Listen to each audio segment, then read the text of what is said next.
Bismillah, alhamdulillah, wa sallallahu wa sallam ala sayyidina Muhammad wa ala alihi wa sahbihi wa man wala wa ba'd. Les frères et sœurs, là je vous présente le quartier numéro 3. Et là, déjà, dans ce quartier-là, il y a la sécurité quand vous rentrez. Ce quartier-là, mes frères et sœurs, c'est un quartier où il y a de la verdure. Un quartier, comme vous pouvez le voir, rien à voir avec les autres.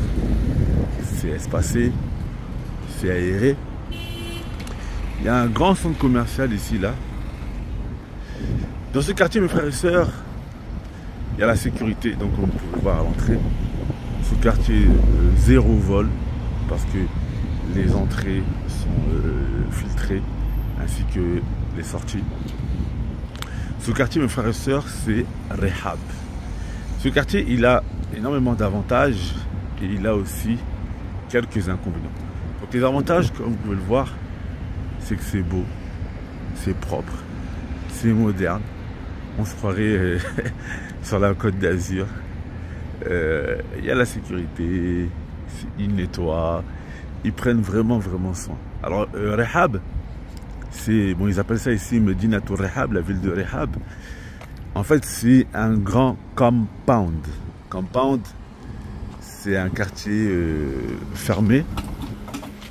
C'est un quartier fermé où, comme je vous disais tout à l'heure, les entrées et les sorties sont filtrées.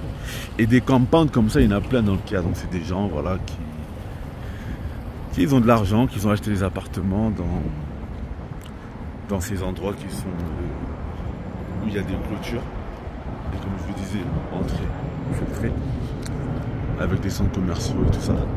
Et donc des gens, ils ont acheté des appartements dans ces campagnes.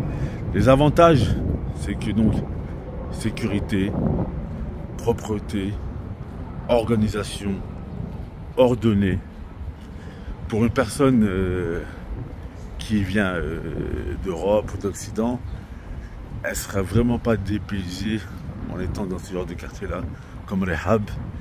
Il y a aussi des espaces verts où les enfants ils peuvent s'amuser. Donc ça, c'est vraiment des avantages qui sont pas négligeables.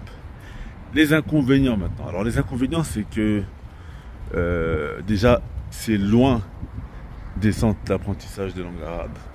Ça veut dire que généralement, pour vivre ici, faut être véhiculé. Quand on n'est pas véhiculé, c'est possible, mais c'est contraignant. Pour celui qui veut apprendre l'arabe, il sera loin des centres d'apprentissage de langue arabe. Donc, le premier inconvénient, c'est ça. Deuxième inconvénient, on va dire, j'allais dire les loyers, mais en vérité, les loyers, c'est pas vraiment un inconvénient parce qu'en fait, le prix des loyers ici n'est pas forcément différent de certains quartiers de l'ancien Caire. Je vous montrerai plus tard des quartiers de l'ancien Caire où le prix peut être parfois plus cher qu'ici.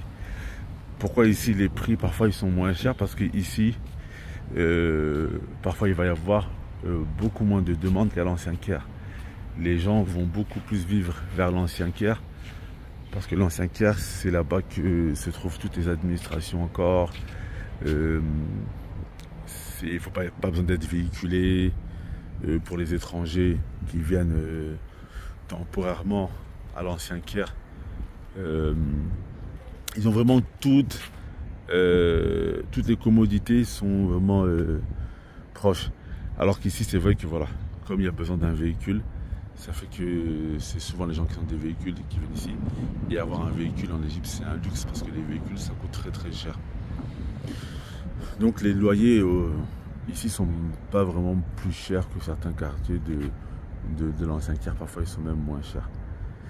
Donc voilà, donc les inconvénients, c'est vrai que c'est loin. C'est loin, donc c'est pas tout le monde qui peut venir habiter ici. Donc voilà mes frères et sœurs, donc ça c'est le quartier de Rehab et je pense que je vous ai à peu près tout dit sur le quartier.